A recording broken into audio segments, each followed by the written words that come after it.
Hello and welcome to another beautiful opportunity to have a beautiful conversation. This is Political Paradigm, and I'm Terry Ikumi. It's days now since the 2025 budget was passed by the National Assembly. 54.99 trillion naira is the figure. We will look at the process of Nigeria's budgeting system. We'll look at budget implementation and talk about some of the details in that budget. And I'm now joined virtually by Prince Adebayo. He's an economist and a former presidential aspirant of the Social Democratic Party. Also joining me virtually is Mr. Onigbinde, who is the founder of Budgets, all the way from the United States. Welcome, gentlemen, to Political Paradigm. It's a pleasure. Thank you, Terry. See you. I'm really looking forward. I like how you started that. I'm looking forward to this conversation because the budget has raised quite a lot of reactions. Before we go into the details of this budget, I'd like to hear from both of you what your thoughts are generally on the 2025 budget as passed by the National Assembly. Let me begin with Prince Adebayo. Okay, I'm a lawyer. So the first thing I look at in the budget is whether it is constitutional. After that, as a person who aspires to manage the affairs of the country, I look at it from a fiscal and a monetary point of view. After that, I look at it from other issues of efficiencies and vis-a-vis public policy. So from a legal point of view, there is no budget yet, because it's not been signed into law by the president. So it is the case that it's still a bill which National Assembly has passed. So if the president signs it, then it becomes the Appropriations Act 2025. So it is no law yet. And echoing to that is the fact that, like previous budgets before it, it is in violation. To have a network challenge there. So let me just switch to Mr. Onigbinde. Your thoughts, please, Mr. Onigbinde, on the budget, as you know it. He said, as I know it, because I have to be clear that I'm not a lawmaker, neither am I a member of the National Assembly. I'm not a executive. We continue to review the budget, and we have done that for, I think, the last 13 years. Like Prince Adebayo mentioned, the budget has been signed, has been passed into law. It has not been signed. So we still don't have the budget as an act. We do not have it to understand a full picture of where it is. But something we're certain is that the president submitted a supplementary item in the budget. The National Assembly has passed the budget, but I think that supplementary item has been included in the budget. And if you look at what has been passed, it's a record-breaking budget because for us in Nigeria, we're asking ourselves 54.9 trillion naira budget. That's a whole lot of money. And we're asking, do we even have a revenue of 20 trillion naira as of today? We do not. So I'm worried about the budget reality, or what I call the realism of that budget. Because let's not lie. In the previous years, this is what the Buhari administration did. The budget was not credible, was not realistic. And so what did we do? We continued to incur deficits in a situation where we could not borrow externally. We went around and to the CBN, and the CBN continued to provide ways and means to the government. And that was the scenario we had. And with that ways and means, let's not forget, we rose up to around 24 trillion naira, went all the way as high as 30 trillion naira. And that is still a significant reason why we have a bloated money supply regime that has also created inflationary concerns, that has also even ended up devaluing our currencies. All of those issues are all connected together. You will expect that the Tinubu administration would invest in some form of fiscal conservatism, focus on what are the issues, what are the public goods that matter. But when you go produce a 54.9 trillion naira budget, when this country has not even seen a revenue in history, has not seen and I mean the federal government specifically, I've not seen a revenue of 15 trillion naira ever.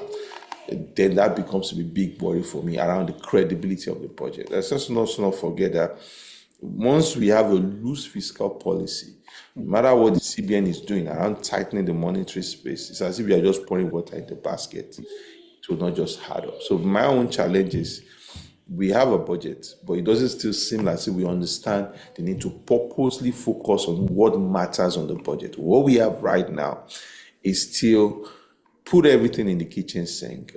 We'll take whatever we can take from it. And at the end of the day, we keep distorting the entire system. Mr. Onigbinde, correct me if I'm wrong, and I say this because you are quite conversant with global best practices when it comes to budgeting. It is recommended that developing countries should use the deficit system of budgeting, basically because while there are pros, there are definitely cons to it. We'll talk about the pros and the cons, but when you talk about this system of government budgeting that we operate in, the idea is to focus more on infrastructure development, which is a capital component of the budget, and we have about 23.9 trillion naira in this budget. You talked about revenue as well, for which the projection is about 38 trillion naira. Whether that's achievable is another conversation. But talk to us about the capital component of this budget and the achievability of it. And that's simply what I'm saying, that even if you pull up a capital project of 23 trillion naira, it's laudable. But which capital projects? Those are the issues. There should have been an intention to streamline the capital project to the things that matter for Nigerians. And budget has been at the forefront of that. In this whole thing called capital project, it seems more like an extension of personal interest. Too many constituency projects, too many micro projects that the federal government has no business in. Recently in my state, a lawmaker wants to construct a road. A local government chairman also believes that he has already appropriated for that same road. So those are the situations you find yourself where the federal government does not focus on the things that matter. You continue to diffuse public resources and put it all around, scatter it all around place. So that is the issue that I'm having. If we put up a 15 trillion naira capital project that is targeted, that is focused, that is efficient, it's better than putting 30, 25, 30, 40 trillion capital project that we know do not have a wholesale or a wholesome impact on Nigerians. And that's what you see in that budget. Too many capital projects that are highly unnecessary for the stature of the federal government. Okay, let me go to Prince Adebayo. He's back now. You were speaking about the legality or otherwise of this budgetary proposal. So I'll let you land on that and then take you back to what we have just moved on to. It's not yet law, so they can change their mind. The president can send it back to the National Assembly, they can start all over again. So let us not be too definitive about it. But when it does become law, as it is, we will find out that it does not comply with Chapter 2 of the Constitution on how we should budget and what the priorities of the federal government and other governments should be. Thirdly, when it comes to financial husbandry, the government has failed. They've not managed in this budget to use the opportunity for fiscal discipline to actually account for all the revenues that should come in, and they've not managed deficits properly.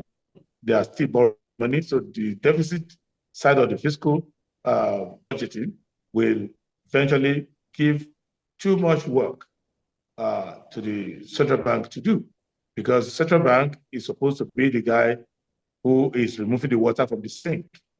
And the way, on the fiscal side, the way they are pouring more water into the sink is going to be billing. The last point that I will make with respect to that budget is that they are still doing envelope budgeting. And when you do envelope budgeting, what you get there is opportunistic budgeting. So if somebody knows the minister, knows this person, so it's an accumulation of the personal or private aspirations of individuals and firms, contractors essentially. But Prince And Adebayo, shouldn't the envelope system be based on available resources? Concerns around the revenue generation already exist. So economists also advise that the envelope system, based on its advantage of managing resources, is the best way to go for a country like Nigeria. no, I think that I personally prefer the zero budgeting, where we use activity-based costing. What activities do we need to do?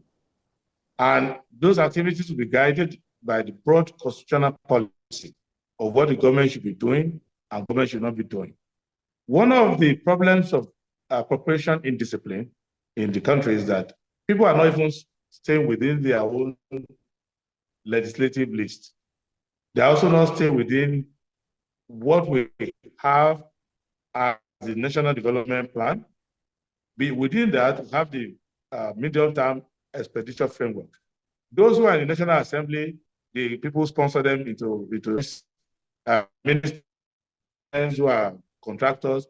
They crowd this place with items. And if you look at the last part of the budget, the increment, there was no policy pronouncement, no policy guideline on how the budget went from what it was before till it got about 55 trillion now.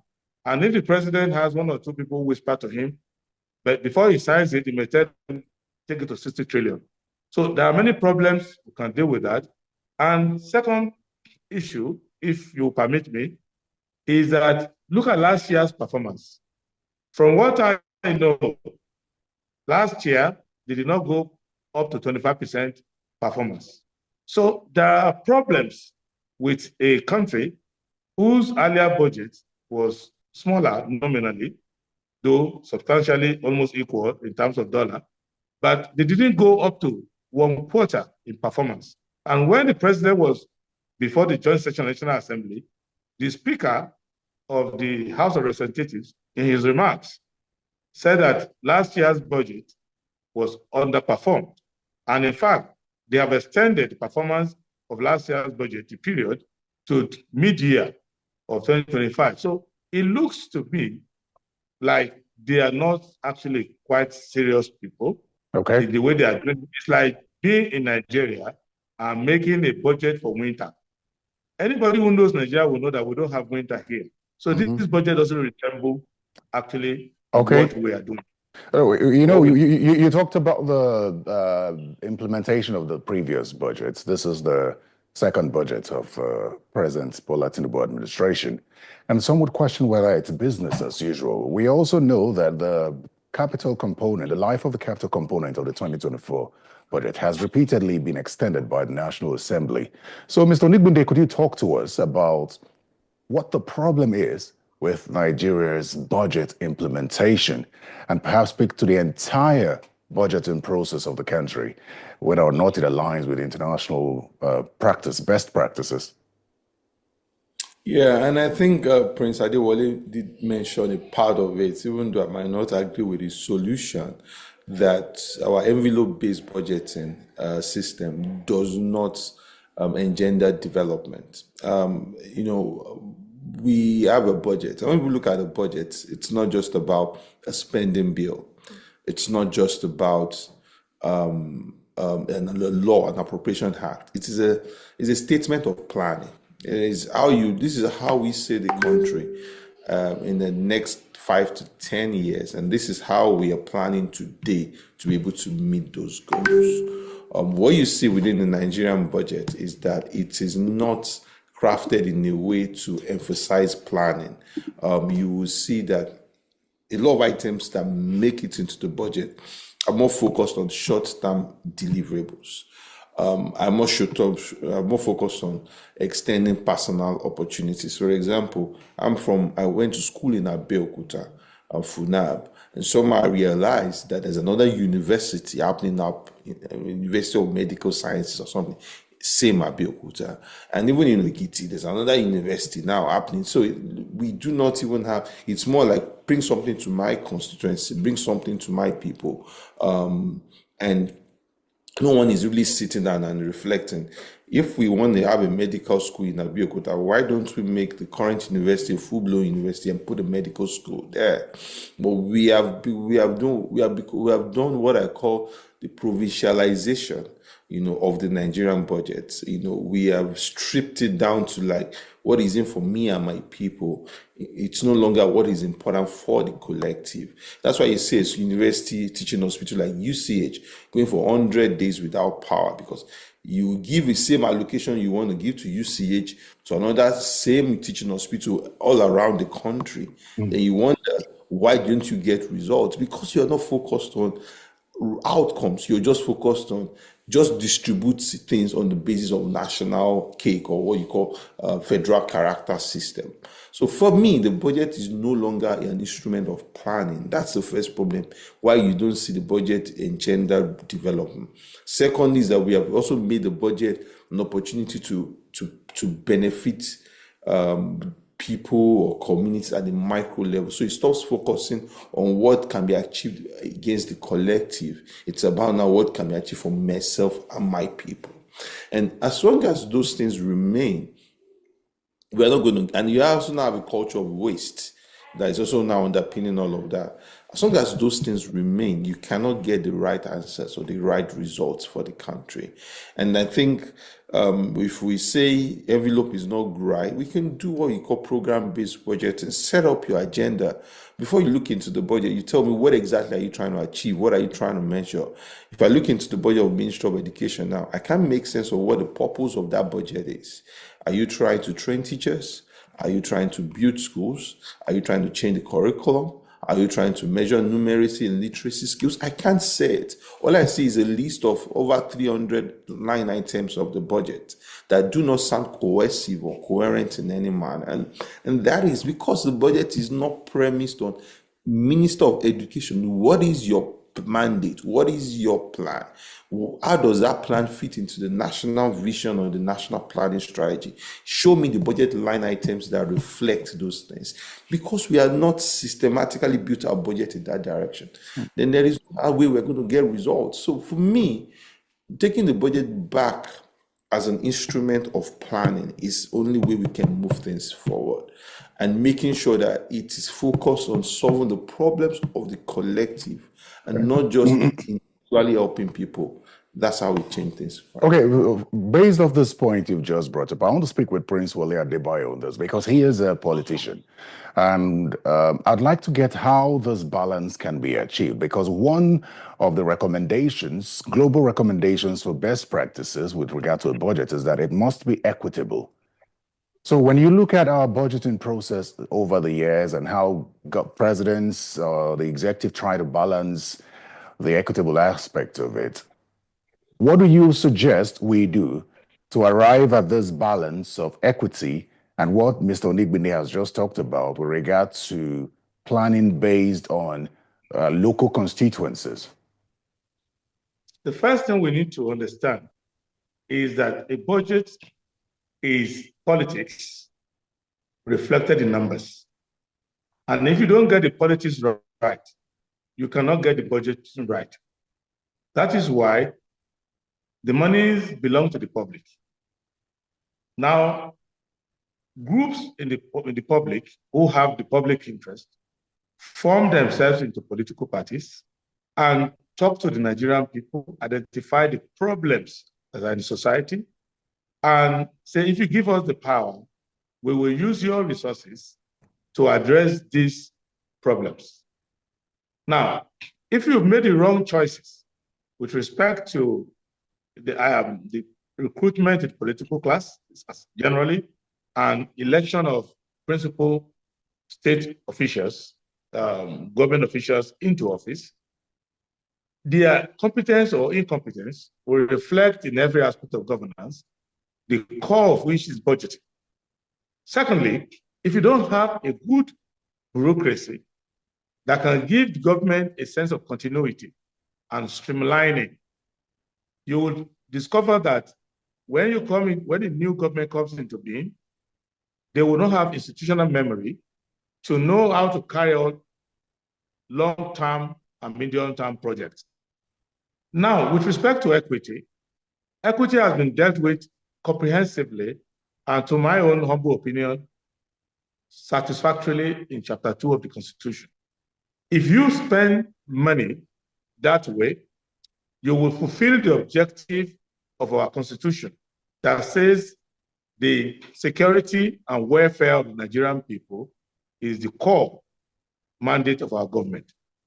Now, what Mr. Onigbinde and many budgeting or public finance analysts have discovered is that years in and year out, the yearnings of the people, especially in terms of security and in terms of welfare, do not get met. Two, basic modernization infrastructure that we need to have in place to live in the modern world. Because when you go around your community and you see someone using a rope and a pail to fetch water from the stream or from a well, you know that that person is living in the times of Abraham and the times of Prophet Muhammad. Therefore, modern technology, modern infrastructure that will deliver water to your residences and offices and businesses have not been mastered. Then you also know that without creating security, without spending money on welfare, and without building infrastructure, you will not have industrialization. And if you do not have industrialization, you will have problems of balance of trade and balance of payment, because your people will not be able to produce what they need. And then you would have to import. And then you have a balance of trade and balance of payment problem. So the core of it is to make sure that you find people in office who, for example, at the federal level, all the executive powers in Section 5 of the Constitution are vested in one person who is called the president. And he is half of the legislative process, because if he doesn't sign anything to law, he has to go all over again to start afresh. And he is the initiator of appropriation. And he is the one who constitutes the executive ministers and all of that, permanent secretary directors, all the way down. Now, the same thing speaks for the National Assembly. So my short answer to your very sensitive and deep question is that once you get your politics wrong, it will influence your budgeting. And if you look at the 2025 budget, it's an exact example of the financial cost of poor leadership.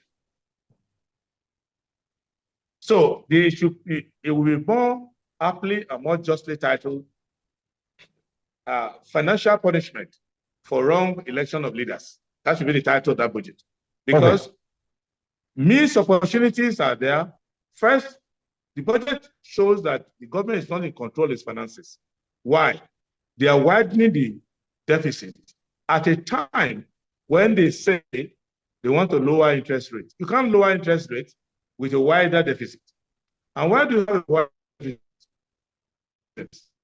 You fail as a government to capture comprehensively the revenue of the government.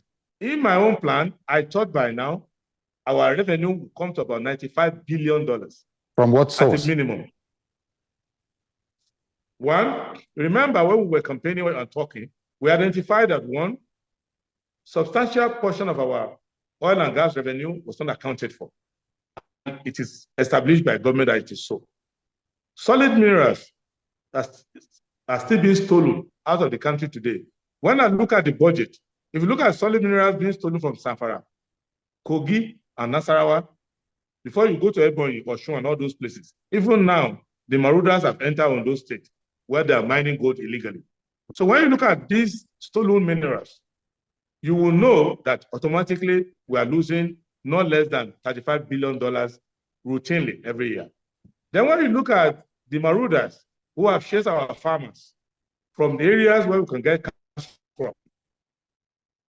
On my farm in Edo State, the farm is performing at less than 10% because when we wanted to expand the farm and we brought expatriates into the country, they went to the farm and kidnapped all of them. So since that time, we've not been able to do further investment in the oil palm plantation. The last point is that in expenditure, they have not done the proper price capping. If you look at different items, when I went through the budget, different items on different lists of the same item, the same commodity and service in parts of the budget have different prices. One department of government will buy item A for this price. Another one is buy the same item for another price. There's no parliamentary budgetary office that can actually do the pricing alone. Mr. Onigbinde now. Two major things that he talked about, which I want you to speak on, is the expenditure aspect. And under that, I know that even federal lawmakers have complained about repetitions in the budget every year. I don't know why if you have an understanding of why that has continued over the years, despite all these oversight functions. And the second thing he talked about is revenue generation. When I asked what source or what sources the revenue could come out from, one aspect he didn't touch on was tax, and it's a very sensitive one now, especially with regard to the tax reform bills, and lawmakers insisting that there should be no value-added tax increase over the years as proposed by the federal government in the next 3 years. So if you could touch on these two things quickly, Mr. Onigbinde. Yeah, I mean, thanks so much. I mean, revenue is critical, and that's why a budget that would be successful it starts from you properly sizing your revenue, because that will also matter with how deficit appears and how you even manage deficits over that period. For me, the new projections that's been brought forward are extremely high, but I mean, the federal government is willing to push itself harder. Let's not forget there's a bit of benefit from the exchange rate devaluation, which is put at the budget itself. The exchange rate is 1,500 naira to a dollar. So there's a huge benefit that the federal government is expecting to reap, especially from maybe from the petroleum profit taxes, for example. They also expect to get more money, even maybe from custom duties that are settled in foreign currencies and things like that. So I would want to see what would revenue look like. Like I mentioned, we have not even generated 15 trillion naira revenue on the annual basis before. So for us to be projecting somewhere around 36 trillion, I mean, that sounds, highly, it sounds far-fetched in my own view. I'm looking forward to see how the FIRS performs in that regard. The silver lining is that you have oil productions are ticking up and they're getting much more stable. And so, which means the federal government will be able to take much more earnings from that sector. It's just unfortunate that even NNPC had mortgaged some of those production, for future, to take short-term loans. So that could also hamper things a little bit more. So there's also no subsidy payment anymore. Because of that, you also have more earnings on the side of the government. So it will be good to see what the full structure of the federal government revenue looks like if we're able to hit, even if we hit 25 trillion. I mean, that would be a big bonus. The other thing about taxes, I mean, when you look at the tax reform bill, I feel the federal government even is trying to incinerate itself with that tax bill, because you have a lot of money you get from the company income tax. You're trying to reduce that to 25%. The VAT, you're trying to give much more to the states. You're not taking anything from what the states are currently earning. All you're doing is that you are giving more to them, and you're also reducing your own share. For me, we would see where that lands, the federal government, and I think more where they're thinking is we are going to get more money due to the current devaluation of the currency at the end of the day. But there is a challenge in that regard, two challenges. One is that you're also going to settle an external debt at a higher amount. So you could see that debt servicing cost has significantly risen, especially for the Euro bonds, those lackluster Euro bonds that we took under the previous government. You also are going to see an increase in cost of delivering capital projects. So, I mean, if you were building a road for 1 billion naira this year, that same road might go for 2 to 3 billion naira because of cost of materials, input materials have also risen. So for me, I am looking at the federal government. There has to be some sort of balance in a way. The federal government has to also look at its own tax projections to be sure that whatever projections they're making, it's not just that they're giving too much to the side of the state. Are they looking after themselves in the whole process also? And also making sure that we optimize the other sources like the solid minerals and the oil industry. Our biggest, I mean, the golden geese that we have is still the oil industry. We cannot run away from that fact. And so it's very important for the federal government to see how do we produce much more oil. I mean, we have the OPEC cap, but it seems we have to see how we're going to go beyond what we have been, what has been thrust upon us by OPEC. How do we go beyond that? How do we make sure that the federal government has more take in this process and also ensures that NPC is more efficient than it used to be?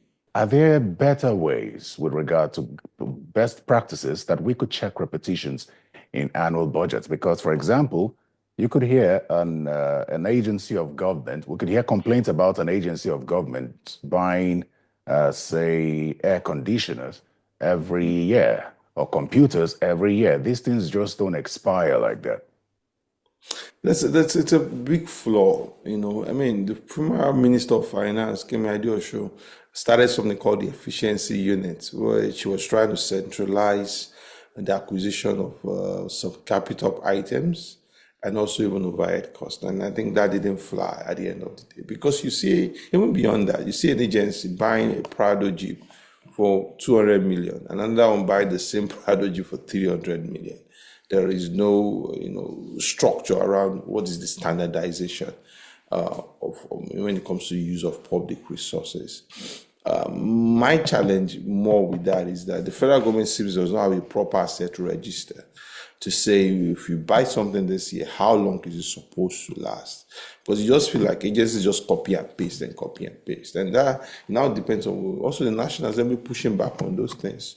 We approved photocopier machines for you last year.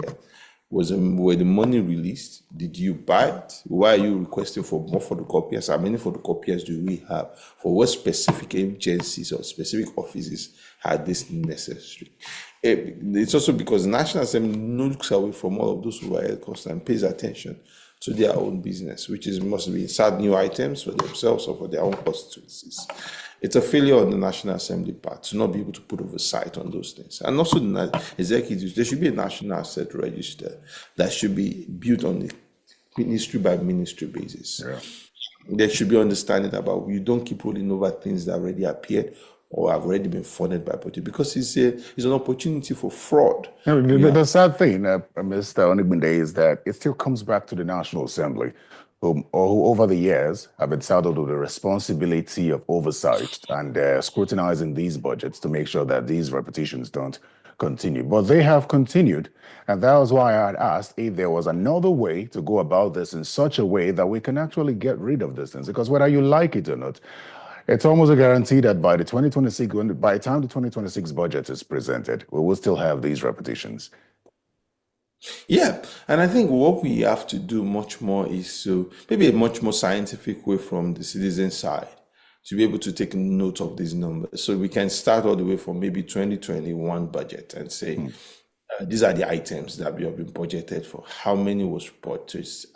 Sometimes, let's not forget, the budget is also a projection. Some of these agencies will tell you, we budgeted, but the funds were not released for it. We asked for 5, we were only delivered, 2 was delivered for us. And that's why even for you to get that internal dynamics, it has to be the National Assembly that must be able to query how many of these things were bought, because we don't have the wholesome data. I mean, we don't have data to say how much of those things were purchased year by year. And that makes it even difficult to even say, oh, you budgeted for it again next year. Did you not pay for it? That's exactly what I wanted to ask you, because your organization looks into these books. We struggle as journalists to access these books. We could have access to the budget as passed, but the implementation proper, do you have access to them to know how these budgets have been implemented? Because as journalists, we practically have to wait till they come to do budget presentation the National Assembly for when the new budget comes in, before we can even know. But the details, the fine details, are not provided. Yeah, That's the flaw, isn't it? it's a flaw. And the federal government built something called opentreasury.gov.ng that posts actual payments of the federal government on that platform. It's a platform itself is difficult to access. The second problem is that it's also not wholesome. You don't get all the data because a lot of things are still missing in that data. Even though we have interrogated a whole lot with that data, journalists have written stories, Premium Times, Sahara Reporters, People's Gated, Daily Trust, Punch, Guardian. But the reality is also the feedback mechanism to all of those conversations. You spending this on that. No, what I see, the bigger problem I see is the culture of the government. It's not even about how much technicalities you can apply. It's the culture that pervades the government. If you don't have a government that believes that we need to be conservative in how we spend public resources, it doesn't give an opportunity, no matter how much exertions you make, no matter how much conversations you build on top of these issues, there is not going to be pushback because the pushback has happened all the way from the very top. This does not happen anymore. If everybody gets a signal, this does not happen anymore. I make an example. Yes, just 2 days ago, the president sent a congratulatory message to Nasiru El-Rufai. Immediately, I just watched. Everybody just started sending him congratulatory messages. Immediately, you understand. That's how we are wired as a society. If the president says, I do not want this, and he says it loudly, and he draws a hard line on the sand and says, Okay. my government will be known to use public resources at their highest level of efficiencies. Everybody will conform to these things. Let me bring Prince Adebayo into this conversation now. And I would like to get your thoughts on how you think transparency can be improved with regard to expenditure based on what we've just talked about. We have a problem, a mismatch between our expectation in governance and our politics. Just like Mr. Onigbinde said, the president is the chief executive. He's the head of state. He's the commander-in-chief. He can't be bigger than that. And that is where the problems emanate from. If the president has the wrong policies, wrong priorities, and inattention, there will be problems. If the president is corrupted, misguided, and irresponsible, we're even in more trouble. So what we need to do is to understand that we need to get it right with respect to that. Then the watchdog role that National Assembly is supposed to play, that is not what the National Assembly has been playing in our recent history. What evidence we have is that they've been playing the role of quid pro quo, or the role of mutual self-blackmail. So for them to pass the budget, they also need to put some items inside the budget. They also need to be given something by way of kickback or something. And that is what the evidence we have seen.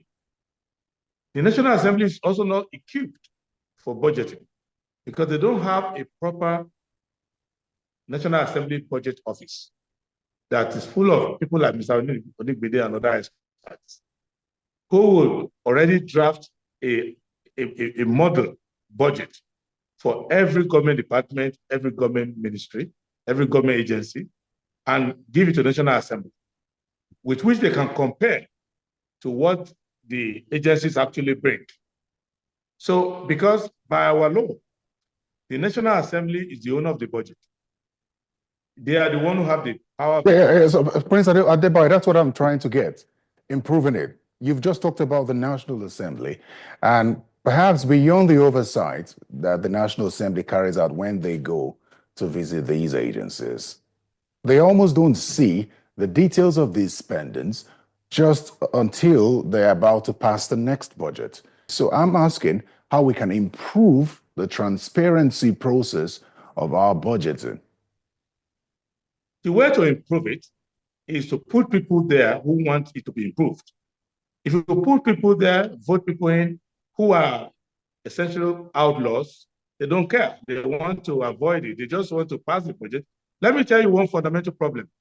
Why we have this lopsided budgeting, very awkward and weird budgeting.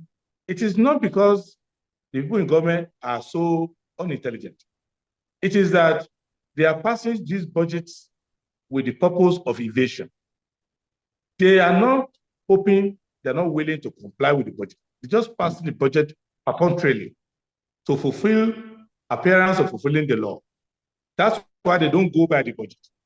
So the money that is devoted to item A will eventually not be released, will eventually be diverted, either by legal violation or by legal diversion.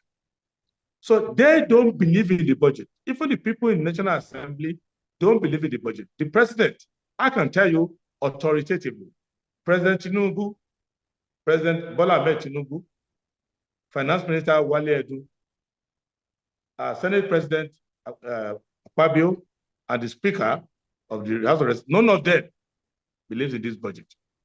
They have their own spending priorities. They are just doing the ritual of budgeting.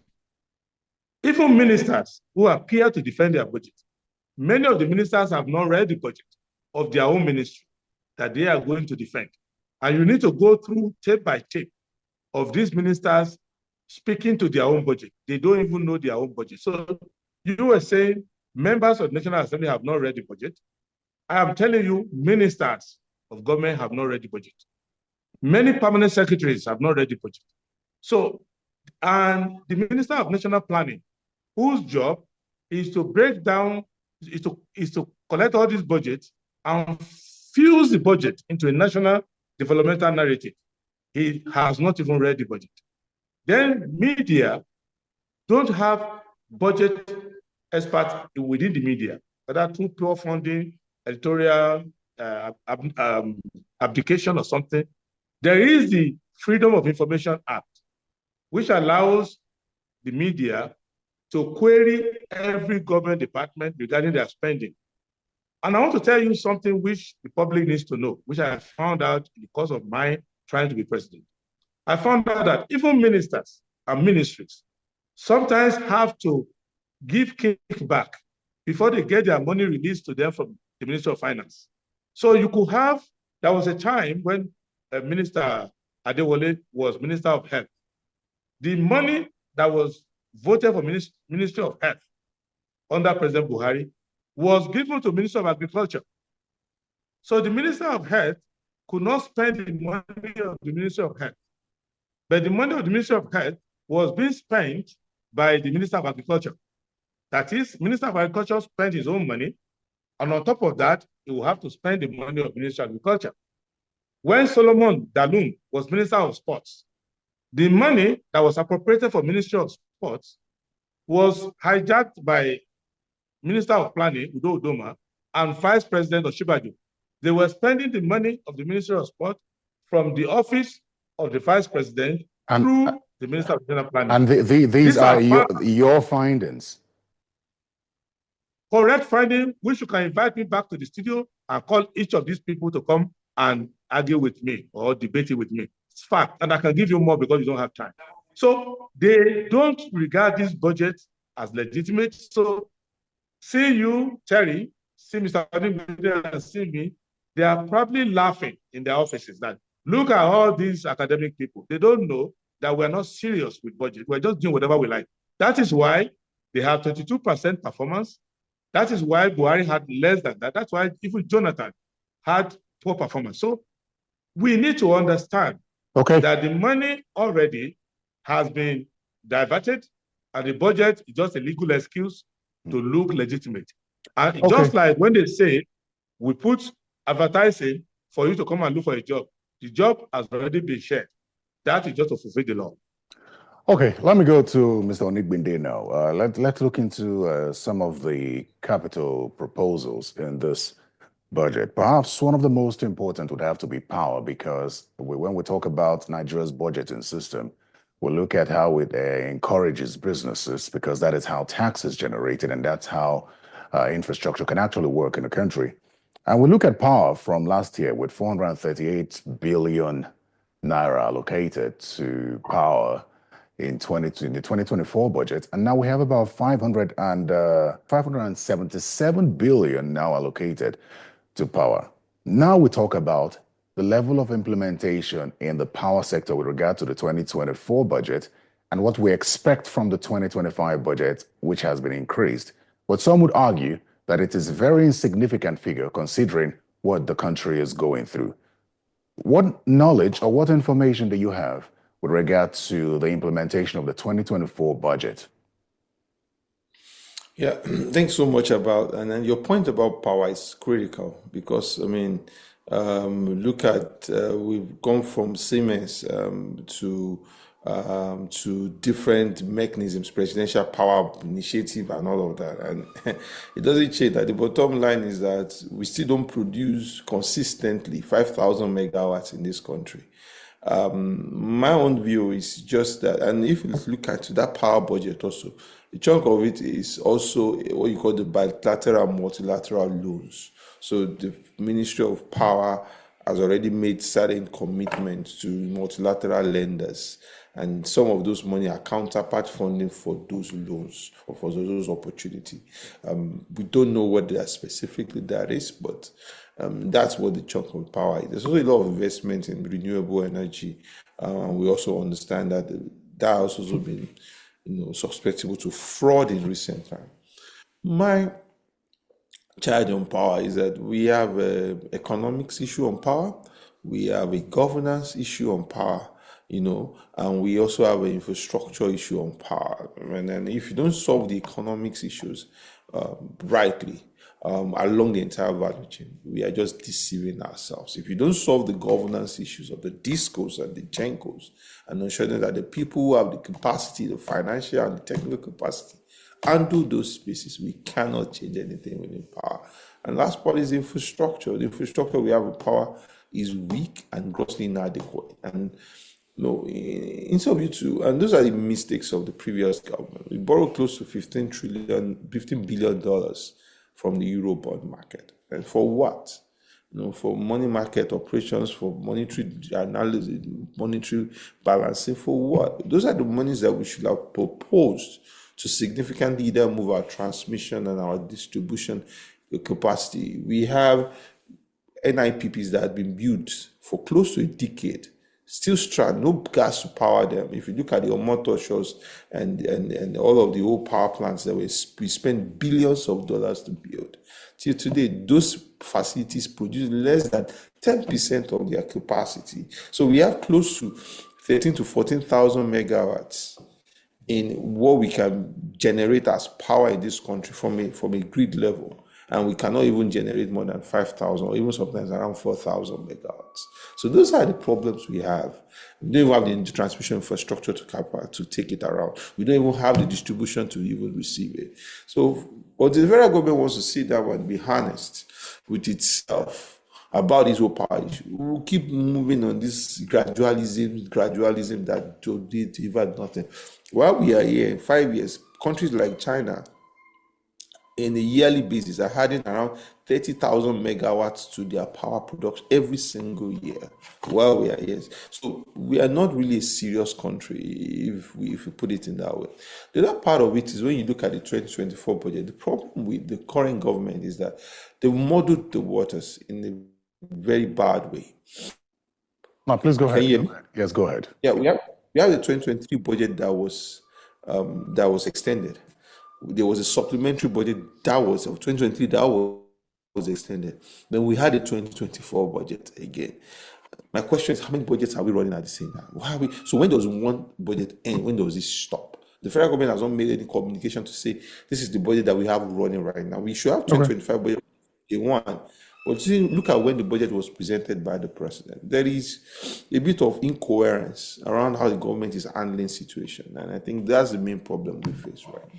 Yeah, your point was also echoed by the committees on appropriation because they complain about the delay in presenting the budgets, and civil society organizations have drawn attention to the Fiscal Responsibility Act, saying that the president has also violated that act by not presenting the budget at least 3 months before the next financial year. And so it also raises a question on the level of thoroughness that you expect from a National Assembly to scrutinize all the MDAs, the budgets of the NDAs, in a couple of weeks and then pass a budget. So the quality of that budget also comes to question.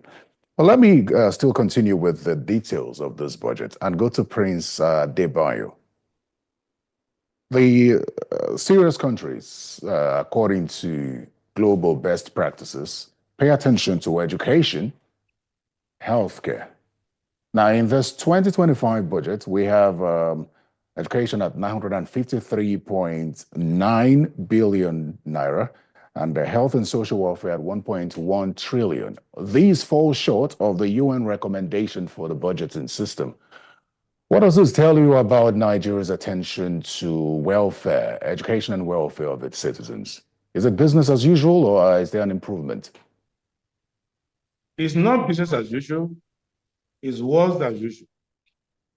So, before you go to external sources of reference, like UN and all those agencies, what does our Constitution say in Chapter 2 of the Constitution, Fundamental Objectives and Directive Principle of State Policy? It tells you what a government is. Government is defined, the purpose of government is defined, and what the government must spend the money on. So you must spend your money first on welfare and security. If there is anything left, you can spend on any other thing. And education, housing, healthcare, these are integral to welfare. So that is why I said from the beginning that from a lawyer's point of view, this budget is not constitutional.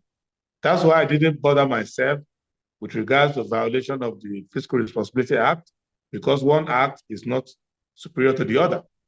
But the Constitution is superior to all acts. So if we are to be constitutional in our approach, we've not had a legitimate budget in decades. And the reason for that is that year in, year out, cycle in, cycle out, we keep electing people who do not believe in the Constitution, and they do not believe in any of the objectives that we have set for ourselves as a state. They only come to government because it gives them authority and power to take what they would ordinarily have taken arms to go and rob the people of. And you will see that when you look at what we do, it has to be clear to you that it is deliberate. So bringing experts in, with due respect, within the National Assembly and within the Ministry of Finance, there are people there who are more brilliant than Mr. Onigbinde and I combined. But the objective of the political leadership is that we are here to violate the Constitution, we are here to divert resources, we are here to cover up. And Pardon me. And the only people who can put a stop to that are the Nigerian masses, the Nigerian elite, Nigerian media, and the Nigerian voters. We are out of time, so I'm hoping you can both answer this, because this is very important in the shortest time as possible. Beginning with Mr. Onigbinde, the federal government has reintroduced this national homegrown school feeding program in the budget. There's 100 billion naira budgeted for it. Many have questioned as well the impact of the program in the past. Now we have it in the budget. And then there's the regional development commissions as well that have now been captured in the budget. Some say it's proliferation, but others argue that this could enhance development at regional levels. I mean, school feeding program is good. It's a welcome development. I like it. I feel like there's a huge value chain around it if it's done properly, if it's done in a way that confers dignity, if it's done in a way that is it's a nutritious meal, because a whole lot of things that were provided to students in the previous part, it does not look like what politicians will feel okay with. They won't give their children those kind of meals. So it's something the federal government should properly appraise. It's also something that should be targeted. I don't think it's something for the entire region of the country. We should be targeted into places where we believe that enrollment is falling, where we believe that possibly there's a high case for stunting. Those are the things that the federal government, so it should be a policy that should be targeting a certain a result. It's not just means that we want to feed everybody and feed everyone in some sort of way. The other part of it is also your conversation, your question on the regional commissions. I don't like it personally. I feel that those things were meant to be hard work. And the NDDC is our biggest experiment. It's not been helpful. It's not been useful as it should be for the people of the Niger Delta. Too many abandoned projects, a lot of debt. I don't think, and we created the Northeast one, which was, I feel, was supposed to be an emergency vehicle for a very, very troubled region. And suddenly we're now taking that around the whole country and create another layer of bureaucracy to do what? These are things that could be done by the Ministry of Transport, Ministry of Works. Okay. All right. I don't believe in it. Yeah, all right. Prince Adebayo, quickly, please. The school feeding fiction program, that's what I call it. Because number one, it's just a way to divert money. The history of that program has shown. Secondly, I do not believe in palliatives. What the government needs to do is to trace the root of poverty. If the parents are not poor, the children will feed well from home. Second, why do you want to feed the kid? And the teacher who is feeding the kid is too poor because the salary cannot feed even the teacher who is supposed to teach the kids. So that program should be rerouted to make sure that generally food prices goes down across the country and poverty is removed or reduced. Okay. So secondly, the regional programs are other quangos. They are federal institutions. They are subsets of the Ministry of Regional Development or whatever. So they are just another layer. They don't make any difference.